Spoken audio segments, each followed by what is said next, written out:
Amigos, ¿cómo están? Bienvenidos a Radio Uruguay, bienvenidos a La Máquina de Pensar. ¿Cómo andan? Espero que anden bien. Arrancamos en esta Semana Santa de Turismo Ciclista, Criolla, etcétera, etcétera. Nunca lo habrán oído nombrar. Una semana que Andrés Capelán tituló Conversos, Conversatorios y Conversaciones, porque va a haber muchas conversaciones, va a haber conversatorios. El jueves vamos a pasar el conversatorio que hicimos en Piriápolis hace poco con Andrés Echavarría, el poeta Andrés Echavarría, y con el pintor Yamandu Cuevas. Y el miércoles vamos a conversar, vamos a llamar a México para hablar con Laura Elisa Vizcaíno, que es una escritora de microficción, investigadora, y nada, y vamos a hacer otras cosas, pero hoy vamos a empezar de esta manera. Bueno, del otro lado de la línea, ya desde Mar del Plata, está Ricardo Ruiz. ¿Cómo andás, Ricardo? ¿Andás bien? ¿Cómo estás, Pablo? Muy bien, por suerte. Un poco fresco el clima ahora, pero muy lindo clima. Bueno, aquí no está tan fresco, Bueno, sí, está fresco, sí. En realidad el que estoy encripado soy yo, entonces ya he perdido todos los puntos de referencia. ¿De qué vamos a hablar hoy en Un Millón de Umbrales? Bueno, hoy nos va a visitar Stephen King, y que Stephen King nos visite a nosotros en esta columna es como que Mario Lebrero visite La Máquina de Pensar, algo inevitable en el tiempo, ¿no? Exacto, sí. Está muy bien.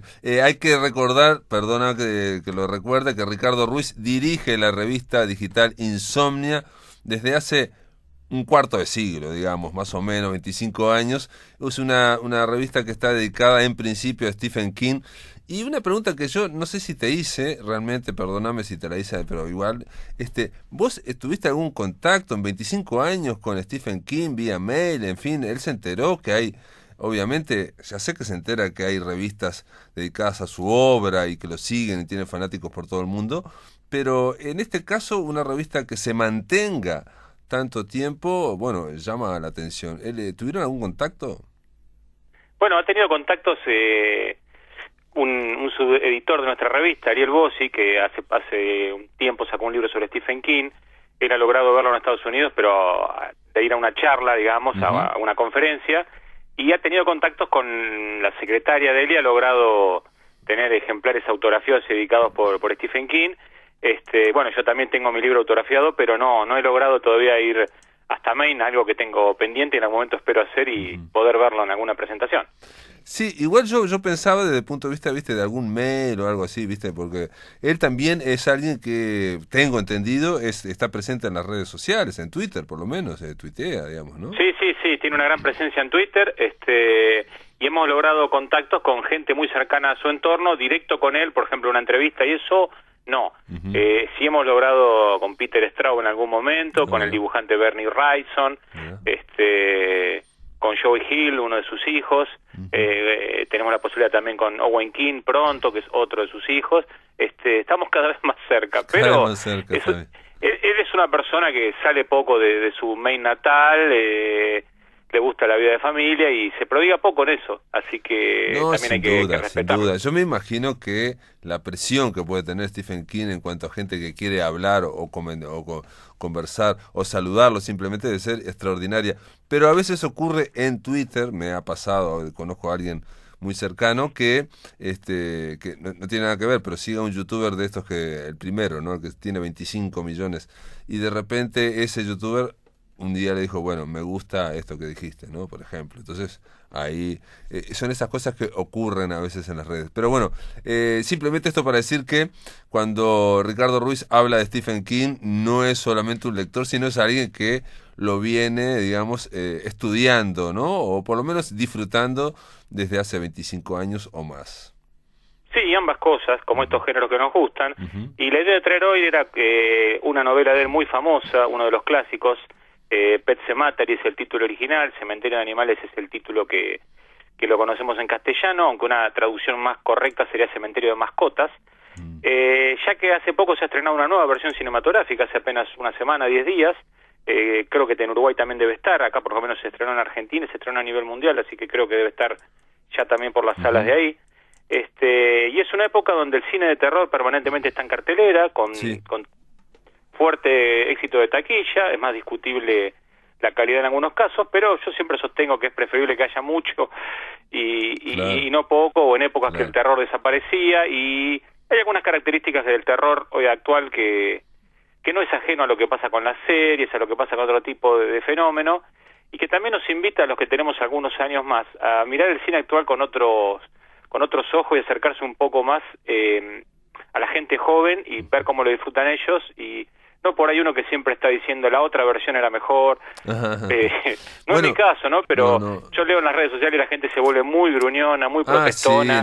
Sí. Y bueno, no le gustan los libros, no le gustan, creo que no disfruta del arte la gente últimamente. Sí, de acuerdo. No, básicamente la actitud en las redes sociales siempre es una actitud falsamente antisistémica que dice que lo que está ahora no funciona o está hecho solo por plata. En cambio, lo que como si en el año 83 Stephen King no escribiera tan bien para ganarse su salario, obviamente. Pero bueno, esas falsas contradicciones se producen, sí. O, por ejemplo, Stephen King opinó muy bien de esta nueva versión de Cementerio de Animales, y hay gente que dice, pero a Stephen King no le puede gustar esto. ¿Por qué no? Mirá. Es hasta opinar lo que tiene que opinar el verdadero autor de la novela. Sí. Bueno, hay que decir un detalle de Stephen King antes de que te embarques. Sí. Simplemente es un detalle que me parece brutal para lo que es Stephen King, ¿no? Que alguien que escriba tanto y publique tanto, ha publicado mucho, vea prácticamente toda su obra llevada al cine, que es el cine es el arte popular por excelencia del siglo XX, bueno, y del XXI, aunque ahora obviamente está pasando a las series y bueno, pero lo que digamos, la idea que tenemos de cine es el arte popular. Que un escritor vea su obra llevada al cine, prácticamente toda, hasta cuentos, digamos, no sé si toda, pero bueno, casi toda, es algo increíble. Ahora, que ese mismo escritor vea después que toda su obra empieza a tener una segunda versión, un remake, mientras esté vivo, es algo más asombroso, ¿no? Sí, y si bien tenemos grandes títulos, muchos títulos que no han sido buenas películas, tuvo una época oscura que solamente se adaptaba prácticamente en serie B. Si uno repasa la lista, está Frank Darabont, está Rob Reiner, está Stanley Kubrick, está Brian De Palma, David Cronenberg, han pasado grandes directores, o sea, sus historias han llegado a muchos directores distintos, ¿no? Eso me refiero. Claro. Bueno, ¿y el Cementerio de Animales? Cementerio de Animales es una historia que Stephen King escribió a finales de los 70, comienzos de los 80, a partir de un hecho que le pasó a él. Él se fue a vivir en ese momento trabajaba como profesor, estamos hablando de los primeros años de su carrera, y se fue a un pequeño pueblo que se llama Orrington, donde adquirió una casa rural, y cerca de esa casa rural había un cementerio de mascotas real que se puede visitar hoy en día. Se dan dos hechos, que un gato, una mascota de él, es Maki, un gatito que él tenía, que era de su pequeña hija, muere atropellado porque había una carretera cerca donde pasaban permanentemente camiones. Y otro hecho es que un día su hijo Owen sale corriendo y también se va para la carretera, no pasó nada, quien lo agarra lo lleva a la casa. Pero esos dos disparadores, el hecho de un cementerio de animales y el hecho de una muerte de un hijo, le generaron en la cabeza, fueron la génesis de esta novela, ¿no? Sí. Una novela que plantea una familia encabezada por Louis Creed, que es médico, su mujer y su pequeño hijo y su pequeña hija, que van a vivir en un pueblo similar a este que vivía Stephen King. Él va a trabajar como médico en la universidad y como profesor. Y bueno, sucede lo que le pasó a él. A la pequeña hija se le muere en la carretera una mascota. A todo esto la novela pasa muchas páginas contando la llegada de ellos a ese lugar, la relación que establecen con una pareja de ancianos vecinos que son entrañables, lo típico de la vida norteamericana que siempre refleja también Stephen King. Claro. El horror no entra de una, ¿no? Va gestándose muy lentamente. Se muere el gatito, lo entierran en un cementerio de animales, pero en realidad cuando él decide enterrarlo en el cementerio de animales, lo entierra en una tierra que está más allá del cementerio, detrás de una barrera, que según le cuenta el vecino tiene la facultad de devolver los muertos a la vida. Sí, pero los vuelve de una... Básicamente se le aparece el gatito. Básicamente se le aparece el gatito, vuelve el gatito físicamente, pero malo, cambiado, extraño, con feo olor, peleador, violento, vuelve malo. Esa es un poco la síntesis. Claro. Y lo que Stephen King hace en esta novela y se plantea es ir un paso más, es decir, ¿qué pasa si luego el que va a morir en la carretera no es un gato, no es una mascota, sino su propio hijo, de 2 años? qué decisión tomaría el protagonista, ¿no? Él dice que... Enterrarlo, no enterrarlo, desafiar la muerte, no desafiarla, y es ahí donde se desata esta novela, que es tremenda en el ritmo que toma y en el estudio profundo que hace sobre todos los rituales funerarios, sobre la aceptación de la muerte, Claro. sobre un montón de temas que en esa época, cuando salió esta novela, no se habían tratado como un elemento de terror cotidiano, ¿no? Ujú. No, y que están, digamos, en este caso, como el gran horror o el gran terror está en la naturaleza humana, en la condición humana, ¿no? El tema del límite de la muerte, el tema de qué está dispuestos a hacer para vencerlo, no admitirlo, digamos, no asumirlo. Y él dice, estoy leyendo acá, que fue inspirada en el cuento de La pata de mono, que es terrible, ¿no? Es un Sí, cuento terrible. La pata de mono, un cuento de Jacobs, de W. Jacobs, del año 1902, que para los que no lo recuerden, bueno, es una historia, una fábula muy clásica que se ha visto en el cine, en Los Simpsons, en un montón de adaptaciones, donde una pareja de ancianos que vive con su hijo ya mayor, también, reciben una pata de mono que le concede 3 deseos. El primer deseo que piden esta pareja de ancianos es recibir determinada cantidad de plata, y dicha cantidad de plata la reciben, pero porque el hijo muere en el trabajo, la reciben como una indemnización, ¿no? Claro, por el seguro. El deseo del dinero no viene de forma sobrenatural la plata, viene por algo real, que fue la muerte del hijo. Y el segundo deseo que pide la mujer, pero el marido no está muy de acuerdo, es que el hijo vuelva. Y cuando se da cuenta que el que golpea la puerta es el hijo que vuelve de la tumba, pide un tercer deseo, y cuando se abre la puerta no hay nada, no quedó nada, ¿sí? Claro, porque el hijo que vuelve de la tumba vuelve en las mismas condiciones que el gatito que vuelve de la tumba en Cementerio de Animales, ¿no? O sea... De hecho, en Cementerio de Animales el gato escarba la tierra y sale. Esto es así. Viene con mal olor, viene, digamos, mal, viene, digamos, el hijo en la pata del mono también viene como una especie de zombie, ¿no? Es un zombie, pero bueno. Viene tal cual. Todo esto configura una de las novelas más interesantes de Stephen King, de la época de los 80, época de Misery, época de It, por ejemplo. Carrie. Una novela... Carrie de 70. Sí. Carrie 74. Carrie es la primera novela. Perfecto. Una novela terrible en su concepción, porque el monstruo es el protagonista, aunque no nos caiga mal, porque digamos es el ser humano protagonista, es el que va haciendo que el horror se siga generando permanentemente con cada decisión que toma. El que es un médico, que es una persona muy racional, sin embargo es el que primero va a recibir la visita de una entidad, que es un paciente que a él se le muere en esta universidad, y esta entidad es como que le va a advertir de que no tiene que jugar con la muerte, ¿no? Y sin embargo él, que es todo racional, no hace caso a estas señales, a pesar de que las vive en carne propia. Tiene pruebas reales de que hay algo, y cree que con lo que falló con el gato no va a fallar con el hijo, y así sucesivamente. Claro, entra en una espiral donde bueno, la muerte es la que reina, ¿no? Claro, sí, siempre se resucita, pero son cosas repugnantes, malévolas, tipo digamos, resucita lo físico, pero digamos espiritualmente está muy mal. Claro, la novela profundiza muchísimo más como ya dije, en los rituales funerarios.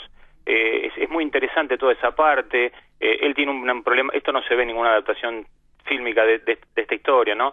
Él tiene problemas con el suegro, los suegros lo culpan por la muerte del hijo, y bueno, todos los dramas que se desatan en una familia. Si no me hubiese mudado ahí, si no se hubiese ido a la ruta, si no hubiese enterrado el gato, es toda la culpa permanente, y cada vez le va sumando más culpa. Claro. Es lo que ocurre cuando hay una gran tragedia, en este caso una gran tragedia familiar, y tratamos de racionalizarla, y entonces tratamos de decir, bueno, si yo no hubiera hecho eso, si no hubiera hecho tal cosa, y todo va llevando inexorablemente a la tragedia, pero es esa idea de tratar de comprender lo incomprensible, ¿no? Sí, aparte está el famoso lema de muchas historias de terror, no perturbar el sueño de los muertos, ¿no? Claro. El único lugar donde los muertos descansan en paz en esta novela es en el verdadero cementerio de animales, es donde se enterraban las mascotas, y no en la tierra india más allá, que es la que aloja al Wendigo, este espíritu maligno que de alguna manera convoca a estos muertos a que vuelvan a la vida y a cometer desastres, ¿no?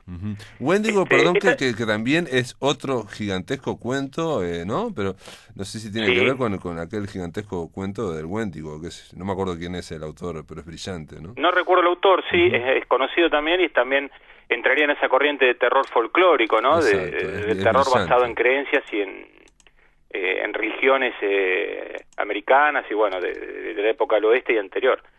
Esta película fue llevada al cine en el año 89, una adaptación bastante buena para la época, que sigue muy fiel al libro, con guión del propio King, que tiene algunas fallas, pero es una película que con el tiempo el fan la ha aprendido a querer. Y es un poco la idea de la que se basa esta nueva película, que vamos a hablar de ella, sin antes que se nos termine la columna, que era la idea que nos convoca. Es una película dirigida por dos directores muy jóvenes que han hecho un par de películas, Kevin Kolch y Dennis Widmer. Ha contado con el aval de Stephen King. Los protagonistas son Jason Clarke, un actor australiano, Amy Seymetz es la protagonista, y quizás el actor más conocido, John Lithgow, es el que hace del vecino, y también una chica que es muy joven, creo que tiene 8 o 10 años, revelación, que es Jete Lawrence, que es también la protagonista, la hija. Y es una película que ha sido recibida de forma rara por los fans de King, porque en determinado momento la película se aleja bastante del libro. Yo siempre digo que prefiero una buena película primero y después una buena adaptación. Primero prefiero que sea una buena película. Es decir, yo puedo ver El Resplandor, y ya lo hemos hablado en esta columna, y es muy distinta a la novela de King, y sin embargo es una buena película, porque yo lo que creo es que las películas no cambian la novela en nada, y nunca van a tener las películas la profundidad que tiene una novela. Es otra manera de ver una historia, es contarla distinto. En ese aspecto yo creo que esta película tiene algunos clichés del terror de hoy, muchos de lo que se llaman jump scare, que son esos subidones donde de golpe venimos en silencio y un sonido lo ponen fuerte y todos nos asustamos en la butaca, ¿no? Bueno, es un fundamental, es muy común. Fundamental me parece ahora, es el tema de la banda sonora. Siempre fue fundamental en el cine, ¿no? Sí. La banda sonora es un 80%, creo, de un cine, pero es algo que se ha desarrollado muchísimo ahora en el siglo XXI. Y con respecto a lo que decías vos de las adaptaciones, te diría que se va a adaptar 100 años de soledad. Rodrigo García, el hijo de García Márquez, va a ser el productor, y dijo específicamente eso que acabas de decir.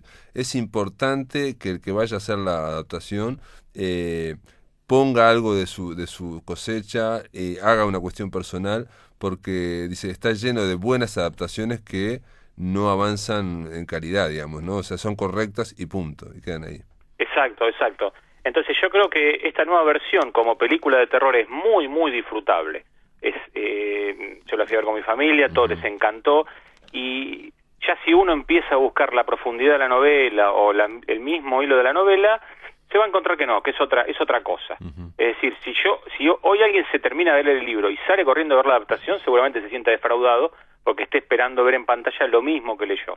No voy a hacer ningún spoiler, pero hay grandes cambios. Yo creo que hay que disfrutar de las novelas por un lado, las adaptaciones, más esta historia que ya tuvo una adaptación. Y esto es lo que pasa, uno puede ir a ver, en 10 años se han hecho 5, 6 o 7 películas de Spider-Man y son todas distintas, y el personaje es distinto y el actor es distinto, y bueno, yo ya a esta altura sé que King ha escrito clásicos que van a ser reversionados una y otra vez, y siempre será distinto. Algunas variará mucho, otras variará menos, pero hay que aceptarlo. Son las reglas del juego. No, pero creo está bien. Digo, lo fundamental es que uno vaya y que vea algo entretenido, que te mueva el piso. Eso es lo que uno espera, ¿no? Si uno tiene una hora y media de diversión, la película te tiene en la butaca permanentemente. Claro. Y aparte seguramente la Warner, que es la que pone la plata, ha dicho, no, mire, no profundicen tanto, pongan más sustos, pongan más violencia, Está bien, es lo que manda y es lo que tiene que lograr la película. Y por eso se trata de, ahora, digamos, técnicamente se habla de transposición y no de adaptación, porque la idea es que no se puede adaptar una cosa de literatura a adaptarla al cine, sino que hay que transponerla y que con las propias reglas de cada película y de lo que tiene el cine, que son diferentes a las de y más en una hora y media, una historia que profundiza tanto en la muerte, en un montón de temas que en una hora y media hay que pasarlos muy muy muy rápido, ¿no? Así que, pero bueno, yo recomiendo la adaptación y por supuesto que recomiendo encarecidamente a los que les gusta este género que lean la novela, porque sin duda está entre las mejores que ha escrito el autor de Maine, ¿no? Stephen King. Bueno, yo no la leí, así que voy a tomarte esa recomendación. Y antes de despedirnos, te quería hacer una pregunta, digamos, porque Un Millón de Umbrales es ciencia ficción, fantasía y terror, y el domingo arrancó Game of Thrones, ¿no? Y fue la locura, digamos, pues, volvió a esa idea de ver todos al mismo tiempo algo, ¿no? Digamos, algo que se ha perdido con el streaming, ¿no? Cada uno adapta sus horarios y en este caso, bueno, es rarísimo, pero es un caso único. Bueno, yo no la he visto, No la he visto. obviamente que conozco el fenómeno. Es una serie que me la guardo, creo que lo hablamos en algún momento para verlo completo. Uno se malacostumbra a ver las temporadas completas, no sé si es bueno o malo, pero uno lo hace. Pero bueno, me hace acordar de años atrás cuando esperábamos el estreno de los capítulos de Twin Peaks, por ejemplo. Claro, o Lost. También, ¿no? que habíamos quedado, por ejemplo, en la segunda temporada de Twin Peaks, pocos seguidores, pero los que quedábamos éramos muy fans. Sí, sí, O sí. el estreno de las nuevas series de Star Trek, cada capítulo piloto de una serie nueva de Star Trek, en el caso mío era terrible. O una temporada de X-Files, ¿no? Los Expedientes X también. Sí, exacto. Una serie de culto también. Y creo que el fenómeno es igual. Ahora hay mucho más marketing, pero está bien, es bienvenido. Yo creo que cuanto más haya de estos géneros, más habrá para elegir y más con series de esa calidad. Sin duda, Ricardo Ruiz, te mando un abrazo y gracias por estar en La Máquina de Pensar. Nos vemos la próxima, Pablo. Chao, chao.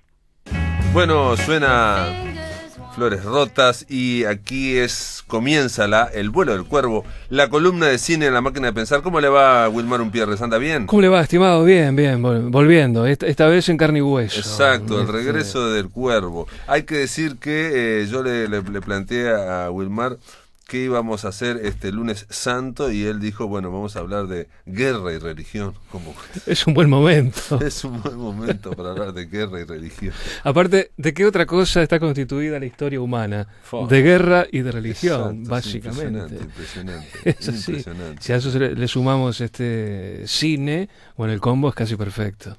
Exactamente, y mencionaste dos películas que yo no había visto, bueno, las estuve viendo. Una de ellas tuvo mucho éxito aquí en Uruguay cuando Sí. la dieron, que es Sí. Mandarinas, de Sasa Urushaze. Exacto. Es difícil, Sea como fuera. Georgiano, Sí, georgiano. sí. Una película que acá tuvo un relativo éxito, como vos decías. También está disponible en alguna plataforma, entonces Sí. creo que hay gente que la ha podido ver. Hay otra película que es un poco más, ya bastante más difícil, que es Enclava o Enclave, es una película serbia. Pero se puede ver online Sí. en Ñula, ¿no? Exacto. Eso se puede ver Sí. online fácilmente. Sí. Del director Goran Radovanovic, que no voy a decir que entablé cierta amistad, pero sí, un cierto conocimiento con él, ¿Ah, sí? vía correo electrónico. Incluso en algún momento hubo gestiones para ver si podía venir para un festival de Piriápolis hace un par de años. Ah, Pero- que lo organizaban, sí, me acuerdo. Es Este, serbio es Goran serbio. Radovanovic. sí. Exacto. Y bueno, medio como que fue un poco el nexo, porque yo descubrí a este autor por esta película y me pareció que era un tipo interesante con cosas para decir, Sí, digamos. sí. Y bueno, es una filmografía, un tipo de cine que habitualmente no llega. aterriza por acá. Jamás llega, sí. Y digamos que si bien hay algunos ciudadanos ilustres en esa zona del mundo, digamos no hay aquellas lumbreras, y no es un cine conocido, no tiene. No, el cine gran- serbio no, salvo, bueno, aquel, ¿no? El famoso, ¿no? Sí, el de Underground. El de Underground, el de Mujica también, ¿no? Exacto. Claro. El amigo de Mujica. El amigo de Mujica, sí, es el del documental que ahora no me acuerdo, pero bueno, ya no Sí. nos acordamos. Sí, un tipo también con un cine muy potente, muy poderoso, que a mí nunca me terminó de gustar. Gato Negro y Gato Blanco me Sí, esa me gustaba. gustó Es un- y papá se fue en viaje de negocio Esa- también. esa- fue esa la es brillante, primera, y esa es no brillante. estaba mal Esa es por brillante. el estalinismo, Exacto. pero sí, en realidad se llama Kusturica. Kusturica, como le... Emil Kusturica, sí. Nos estamos olvidando nada menos. Bueno, y hizo también un documental sobre Maradona que a mí me gustó. Sí, es cierto. Es un Es cierto. documental sobre Maradona Es que... logró el milagro de darle digamos cierta cohesión al relato de la vida de alguien que no tiene Sí, justamente. impresionante. Hay momentos de ese documental que están muy bien. Sí, no nos acordábamos de Kusturica. Es el más respetable, digamos, el más conocido. El más conocido de los cineastas serbios que antes eran Yugoslavia bueno, se estalló Yugoslavia, Yugoslavia se destruyó, y esta película Enclave que vos recomendaste y que vamos a hablar de ella, muestra, bueno, precisamente esa cuestión de que, digo, porque Yugoslavia se dividió en muchos pedazos, ¿no? Pero hay pedazos que son enclaves, por ejemplo, en Albania hay una región donde hay serbios que a la vez están, no sé, con los musulmanes. Y se odian. O sea, hay un patrón común en toda esa zona que es el odio. El odio que había quedado un poco tamizado por Tito, ¿no? Que algo hizo como para tenerlos calmados, y logró durante un buen periodo de tiempo, durante buena parte del siglo XX en realidad, darle una cierta forma y que esa gente pudiera convivir con cierta paz. Sí. Tito era croata y se apoyó a los serbios. Exacto. Entonces los serbios lo amaban como líder, él era croata, los croatas estaban tranquilos. Exacto, y logró un equilibrio que saludó todo el mundo en aquel momento. Después pasó lo que pasó y bueno, las guerras en los Balcanes han arrasado países enteros prácticamente. Sí, aparte con de la gente que estuvo cerca, con una crueldad inexplicable que tiene que ver con la alta tecnología que se usó también, una cosa terrible. Además recordemos que esto es una punta al margen, pero creo que tiene que ver con lo que vamos a hablar.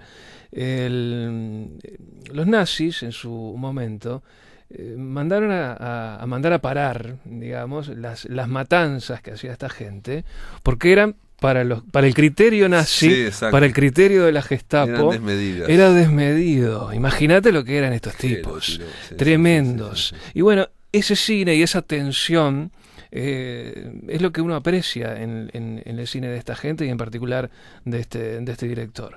Ese peso de la historia, con con el relato de una anécdota relativamente sencilla, entre comillas, pero que lo que uno ve en el trasfondo en realidad es el enemigo y el odio fundamentalmente, que es lo que marca el mapa de esa zona. En el caso de Enclave, déjame contar solamente el inicio, porque a veces no, yo creo que siempre uno ve una película y los 5 o 7 minutos primeros ya te das cuenta si es una buena película, si hay algo para decir o si estamos en una narración más o menos digamos, habitual o dentro de los cánones que genera todo tipo de industria, que el cine es industria siempre, ¿no? Exacto. Y en el caso de es un niño que está en la escuela, y vemos que está en la escuela y está contando acerca de su mejor amigo, en fin, no sé qué historia, y está en una escuela que está sola, no hay nadie en la escuela salvo él y la maestra, pero el niño escribe también que en una página, en esa composición, cuenta toda su vida y dice que no tiene amiguitos de su edad y que, bueno, vive con su abuelo que está a punto de morir y vive con su padre que bebe mucho y el abuelo se pelea con el padre, ¿no? Sí. Entonces termina ese inicio, digamos, que uno dice, bueno, está bien, es muy conciso, ya nos pusieron, digamos, con toda la información, pero tampoco es algo tan increíble, ¿no? Lo hemos visto otras veces. Pero el chiquilín sale de la escuela y en eso viene un carro blindado de la ONU, de los cascos azules de la ONU. Entonces el chiquilín se sube al blindado, se cierra y lo llevan a la casa. Todos los días va un casco azul de la ONU con un blindado a llevar a ese chiquilín a la casa, que vive en una especie de granja. ¿Y por qué tiene que llevarlo? Porque no puede atravesar solo el chiquilín esas 20 cuadras o 30 cuadras, porque está en el enclave, él es serbio y el enclave es albanés, son musulmanes, y por lo tanto los cascos azules, que yo pensé los uruguayos también, que en este caso son italianos, nada, los tipos están ahí, no entienden nada y tienen que llevar al chiquilín de un lado al otro solo para que vaya a la escuela. Exacto, es ir con ir con esa maquinaria de guerra a buscar a un pibe de 10 años, 11 años, a llevarlo 10, 12 cuadras a que vaya a la escuela, nada más. Exacto. ¿Por qué? Porque en el medio probablemente lo maten. Claro. Es tan simple como eso, es tan dramático como eso, tan dramático como eso. Es abrasivo, o sea, es una película que se te mete de manera epitelial, se te mete bajo la piel realmente. Y es muy cotidiano, digamos, no hay un dramatismo en esto. El chiquilín se sube a eso, saluda, se sube al blindado, juega adentro, digamos, ¿no? No hay golpes bajos, porque uno puede pensar que van a entrar a jugar cierta sensiblería, que puede ser normal Y con niños es más en otro tipo de cines. Sí, sí, pero sí. no, acá el tratamiento es bastante maduro, digamos, y está muy bien. Por supuesto que es de una crudeza todo lo que se está mostrando, muy real las penalidades cotidianas que tiene que vivir esa gente, donde además enterrar a alguien ya es un problema. Enterrar a una persona es un problema. Si los sacramentos se los da, con el caso de este abuelo, un cura ortodoxo, que tiene que pasar por todo ese cernidor y enterrarlo en un cementerio que es, digamos, del enemigo, Claro. entre comillas, y eso ya es un problema. Enterrar a un muerto es un problema en ese lugar. Brutal. Es tremendo. Yo pensaba en los cascos azules uruguayos porque, digo, cuando van ahí y tienen que hacer eso, ¿no? Que hacen los cascos azules, llevar personas de un lado al otro, no sé qué, y digamos, en conflictos donde realmente es imposible de saber exactamente por qué ocurrieron, ¿no? ¿Por qué? ¿En qué momento? ¿Y qué fue lo que desató? En el caso de Kosovo, tiene mucha importancia ahí en esa zona, importancia espiritual para el pueblo serbio, digamos, es una zona importante, es la cuna de su civilización, digamos. No sabía. Pero eso está en Albania, digamos, ¿no? Sí, exacto. Es un territorio de Albania. Y bueno, queda esa pequeña franjita, ese enclave, digamos, que es lo que le da vida a esta película. Y siempre, tanto en esta película como en la siguiente, Las Mandarinas, siempre está la idea de que se puede diferenciar, dividir, bueno, esta tierra es para vos, Claro. esta tierra es para mí, y la gente es mucho más complicada, digamos, hay gente que se No pone a está- vivir, o sea, no podés Sí. diferenciarlo, en algunos lados sí, pero en otros... Si están- fuera tan fácil como establecer una línea divisoria Claro. entre un lado y el otro, pues bueno, la historia humana ha dado muestra de que Claro, no es tan no es sencillo, fácil, no es tan fácil. Es una muy buena película. Hay cine, digamos, porque se condensa mucho esa realidad cotidiana, digamos, los planos que elige el director.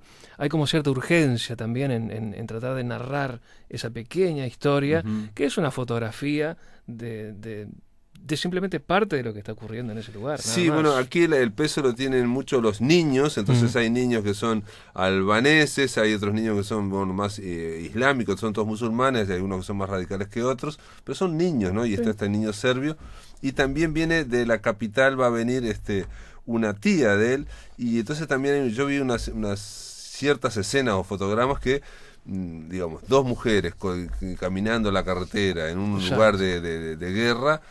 Y eso me llevaba inmediatamente a aquella película con Ana Magnani, ¿no? Sí, Y que la madre y la hija, digamos, que van caminando Es inevitable, y donde van es pasando, inevitable. digamos, Y además, puestos fronterizos. y uno ve esos ómnibus viejos que son heredados de la era soviética, esos ómnibuses bicolores, realmente que están en toda esa zona, y donde generalmente los pasajeros o son enemigos o son gente que por lo menos no se habla, y bueno, es el paisaje humano habitual Tremendo, de esa sí. zona. Y después hay una campana que también pensé en Andrei Rublev, pero bueno, eso es referencia que uno piensa, digamos, Sí. con Y la película. los problemas, digamos, habituales de esa zona, los robos de ganado, más allá de los desplazamientos humanos, digamos. Sí, el tema de cierto hostigamiento para una zona, para otra, Sí. en fin, por parte de la policía, que insisto, que los cascos azules son italianos. Entonces Exacto. es todo Porque se manejan como 3 idiomas a la vez, en fin. es parte del caos que quedó en esa zona, que Claro. es un caos que continúa Hoy, claro, sí, y donde sí. le das medio metro, lo más probable es que se vuelvan a matar entre ellos. Esta película es del 2015, se llama Exacto. Enclave, y bueno, Sí. es para tratar de explicar esas cosas que quedaron. digamos, lo cotidiano de esos lugares, y la película está situada creo que en el año 2004, 2005. O sea, Obviamente todo el mundo, lo mismo que en la próxima película, en Mandarinas, le preguntan a ellos, ¿por qué no se van a Belgrado, a la capital Claro. de Serbia? ¿Por qué no se van? Acá no pueden estar más. de ese lugar, una especie de tapera montañosa donde prácticamente no crece nada, Claro. pero bueno, es la vida que tienen ellos ahí, y hay que entender que tiene una importancia, hay que observarlo desde el punto de vista de la cultura. No es Sí, simplemente sí. un pedazo de tierra, no son Exacto. unos pedazos de montaña. Obvio. Es bastante más que eso. Exacto, la gente, aparte, escuchame, es la libertad de quedarse en el lugar donde naciste. Tu lugar de quedaste, pertenencia. Exacto. Donde- Eso es lo que no donde- se admite cuando hay estos tipos de guerras. Digamos. Exacto. Y después, bueno, Mandarinas, esta película dirigida por este director estonio, casi impronunciable para nosotros. También una película que tiene ese tono, digamos.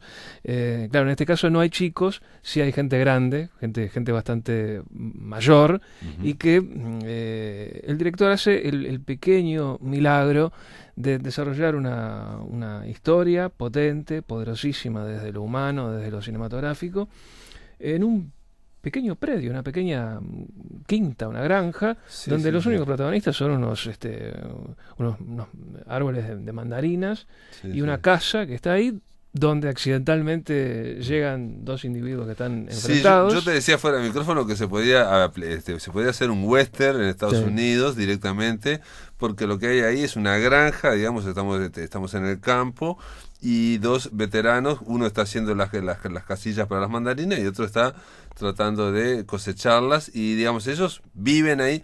Al comienzo de la película dice una cosa muy sencilla, que es una información, ¿no? Que estamos en un territorio que es georgiano, pero hay abjazos, que no sé qué es exactamente, pero en ese territorio hace 100 años viven estonios, hay algunos estonios que con la guerra han vuelto a Estonia, ¿no? Bueno, aquí el que está en la granja es uno de esos estonios que se quedaron. A cuidar esas mandarinas. Entonces tenemos estonios, tenemos georgianos que están en guerra con esos abjazos, y los abjazos que contratan a mercenarios chechenos que son musulmanes y que se odian con los georgianos. Exacto. Y aquí tenemos dos veteranos estonios que se dedican a cultivar mandarinas. Exacto, y que ese es su universo.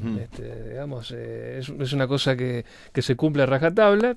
Las mandarinas maduran y hay que bajarlas del árbol. Es tan simple como eso. Y bueno, están en ese remanso de paz, y obviamente viene la guerra. Aparecen, digamos, y la guerra contra georgianos. La guerra aparece de la manera como aparece casi siempre, de manera bastante imprevista. Aparece un jeep, un vehículo militar, se escuchan unos disparos, y bueno, dos enemigos que quedan digamos, heridos en ese lugar, y bueno, con toda la desconfianza.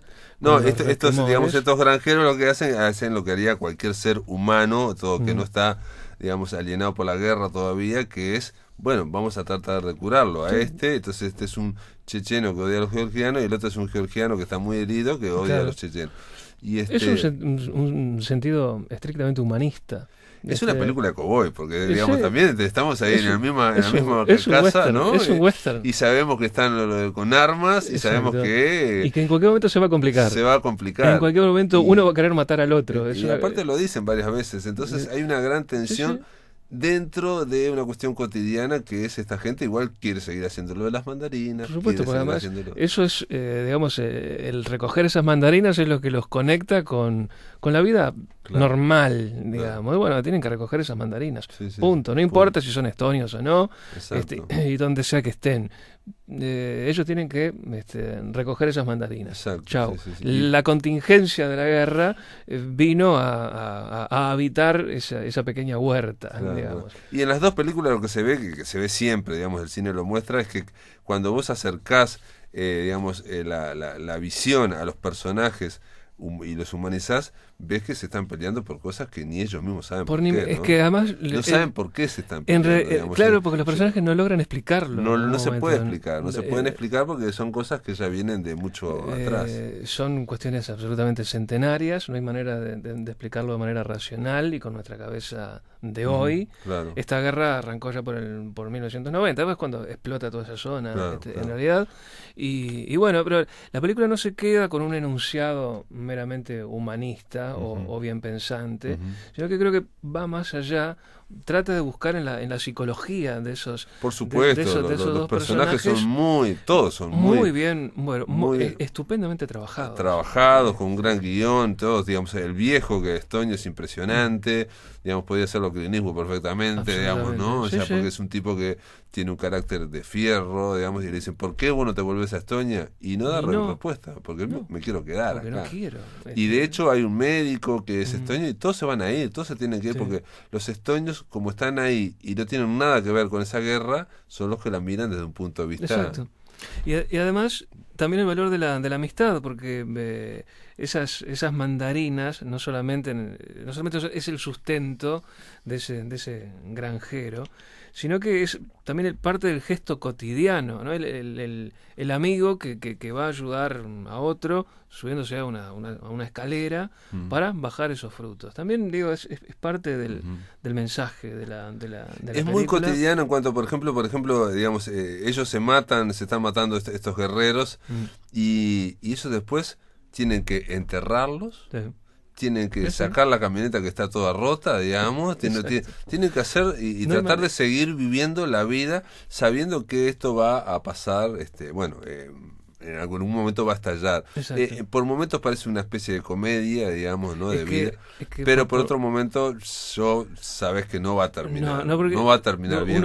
Uno sabe de que en realidad eso no puede terminar bien. Igual es tan inteligente la película que no termina mal como quisiéramos, ni mucho menos. No. La película es muy amable en ese sentido. Aparte, ganó algunos premios, fue candidata al Oscar. Al Oscar, sí, vi que fue nominada entre las 5 mejores películas a la película extranjera, que viniendo de Georgia no es fácil entrar entre las 5 mejores al Oscar, No, porque en el universo, digamos, de toda la cinematografía que hay en el mundo, elegir una película de este origen con un director de este origen no es fácil. Si la película se metió ahí en ese pequeño grupito es porque realmente tiene valores. No me quiero olvidar de esas pequeñas escenas de comedia que el filme tiene y que logra que el relato sea bastante más fluido, bastante más amable, y que la historia dramática que te está costando no sea tan trabajosa, tan difícil de mover esos engranajes. Es una película brillante.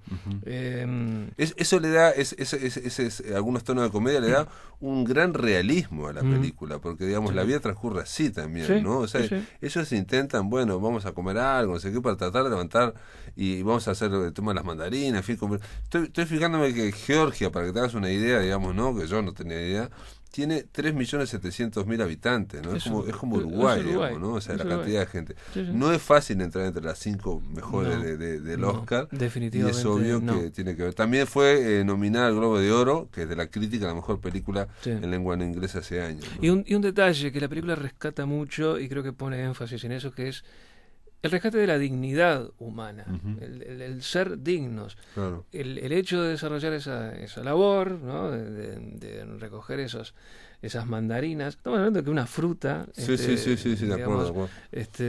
Un cítrico, sirve para darle una unión a este relato, y que tiene que ver con la cultura, que tiene que ver también con la dignidad de la cosa humana, o sea, de respetar la vida. Y un detalle que yo pensé, porque una de las cosas que este veterano no dice nunca es por qué no se va por qué no se va a Estonia, y es un poco de lo mismo que pasa con Enclave. Obviamente la gente elige un lugar, pero muchas veces queda en ese lugar también porque ahí entierran a sus muertos. Sí. Ahí están sus muertos. Está su cultura en ese pedazo de tierra, forma parte de su ser. La película además tiene o profundiza en algunos detalles.